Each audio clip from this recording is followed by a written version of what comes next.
Hey guys, what's up? Welcome to Legends. Every week, different content, different industry, exposing talents from all around the world. My name is Igor Pachi, and this is my house. What's up guys? Welcome back to another Legends. Different week, different industry, different background. The legend of this week is well respected, I know, from Michelin restaurants to his own range of salsa and pasta. The legend of this week is Luca Ciano. Well, let's try again. The legend of this week is Chef Luca Ciano. You do not want to mess around with chefs, do you? I had the pleasure to work and collaborate with Chef Luca Ciano a while back, pairing cocktails and spirits with delicious dishes that he came up with during Chef's Day. Well, Luca, go ahead, introduce yourself, tell us who you are, how did you get involved with the whole industry? I believe as a true Italian, you will tell us that everything started a long time ago, at a young age, cooking with the grandma. Tell us everything. Hi guys, how are you? Luca Ciano over here from my little kitchen at home. We're in ISO, of course.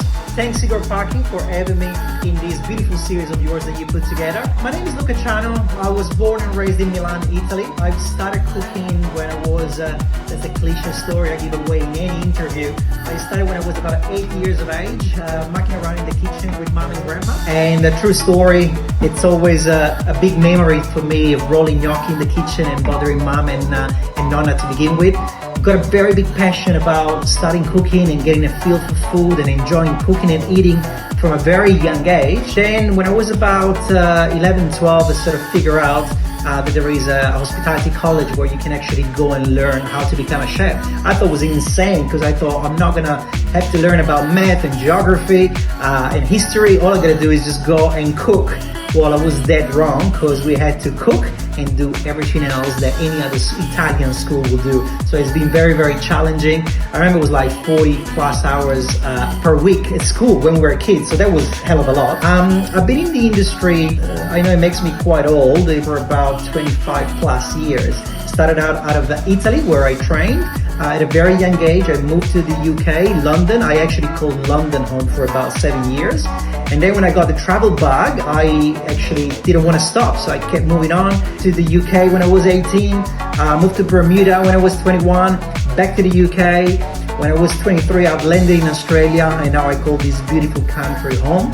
And since then, I went back overseas and back over here and back overseas, and I never stopped. Let's talk about young Chef Luca Ciano when you first started. Is there anything you have done differently when you first started in the kitchen? I think this would be great tips for upcoming cooks and chefs out there. I remember my apprenticeship being really, really hard. While we were at school, our teachers was telling us that the best way to figure out if you wanted to do this job and if you were gonna fall in love with it was quite simple, just go and get stuck into it. So in Italy, we got this very famous thing called seasonal summer work, where a young chef, even not so young, during your career, will spend an average of 3 months during summertime over a seaside or any holiday location. And the challenge is that you work flat out 3 months, no day off, and they get you that really, really young, underpaid, terrible condition. I wouldn't change a thing because I think that's what molded me in who I am today. But my very first experience, I was 15 years of age. I was still in the middle of my culinary course. And I ended up in this very, very small hotel on the Italian seaside. It was a good old 16-hour days. All I was doing was scrubbing pans and pots, forget about cooking. I was sleeping in the dry store. I had sacks of potato on the left, tomato tins on the right, and I had kind of a mattress thing in the middle of it. And the printer, old school printer, was printing out the menu for the following day at nighttime. I remember I was crying at nighttime. I was ringing mom, telling mom, yeah, everything is okay, like it's all going well, but it was really bad. It was a terrible situation to be in. But looking back, would I wish that to happen to anybody, to my young daughter growing up, if she wants to be a chef, or a young kid? The answer, I guess, is no. Like, I wouldn't want anyone to go through those very, very tough times that I've had. But I gotta be honest, I wouldn't be who I am. I wouldn't have the level of strength and drive. I would not change a thing. Perhaps just spending more time listening to older chefs and picking up ideas and stealing ideas while they were doing it, rather than always just be aside and do what you're told. So always open up your ears and try not to rush and take any shortcuts. We all know that with chefs, we do not mess around. What are the things that really drive you crazy as a chef nowadays? Probably one of the things that drives me mad as a chef, actually there's quite a few. I think we've become, all chefs become people with a bit of OCD. So everything has to be perfect at home as we have it in the kitchen, sugar, flour, this and that, all nice and tidy. You come home and you expect that everybody surrounding you, your family, your friends, they're all as tidy and as organized as you. One thing that I cannot stand is when I obviously have my wife, messing things around, my daughter moving things, and even when you go, it's actually pretty bad. When I go to people and friends' places and you check out what's going on in their pantries or whatever, I feel like pulling my hairs out, and I find that extremely, extremely annoying. Hey guys, if you're enjoying this episode, don't forget to hit that like, share with your friends, and just give this guy some love. All right, let's talk about what Luca Ciano cook and eat at home. As a true Italian, risotto or pasta? Can you share with us a few of your secret recipes and what would be easy for us to cook and make at home? I think my favorite at all times dishes has to be pasta, and can be dry pasta, fresh pasta, short cut, long cut, I don't care, but pasta with a fresh basil and tomato sauce. That's it, that's simple. I kid you not, I've said that in pretty much every single interview. Obviously, I'm not gonna be able to show you that right now, but I'm taking advantage of what I got here. My number one sauce we developed is right here. It's our fresh basil sugo. Sugo is the Italian for sauce, but meaning a pasta sauce. What's in here, it's pretty much what I would do if I was to cook at home for the family. I would probably get a tin of tomato, good quality, or fresh tomato when in season. Cook up in extra virgin olive oil, very important. A little bit of onions and garlic, giving priority to the onions. Then the garlic comes in second. The garlic has a higher sugar content, so it tends to caramelize, almost burn too quickly. So you want to go onions first, get them nice and cooked. Garlic goes in, get it nice and cooked. And that's how you start building that flavor profile within your sauce. Then the tomatoes are going in, either fresh chopped up or high quality canned tomatoes.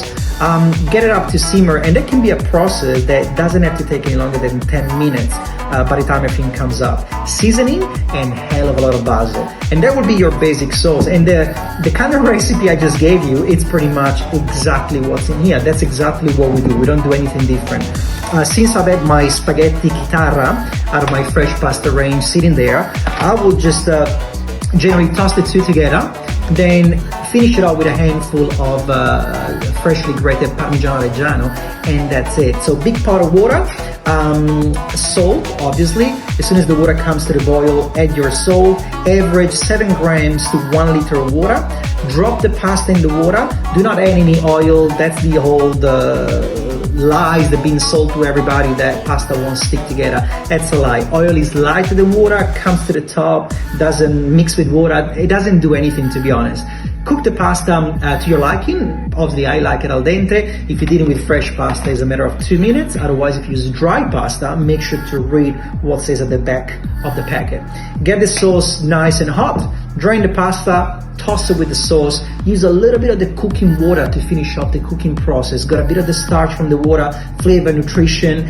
Get the two of them to come together, beautiful marriage.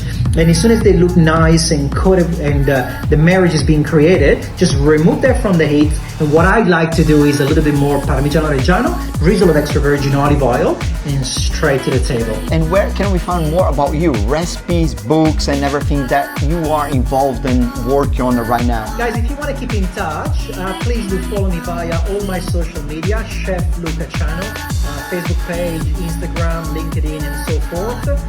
If you want to learn more about myself and learn more about my products, just quickly jump on my website, lucachano.com, where you can go to the stockist, and either you live in Australia or as far as the rest in Asia, you can actually see where we sell our products. On the website, you find all description of the product. There's a hell of a lot more. There's of course my own bio that can go for hours on where I worked, which countries, any Michelin stars restaurant, and all that sort of stuff you can easily find.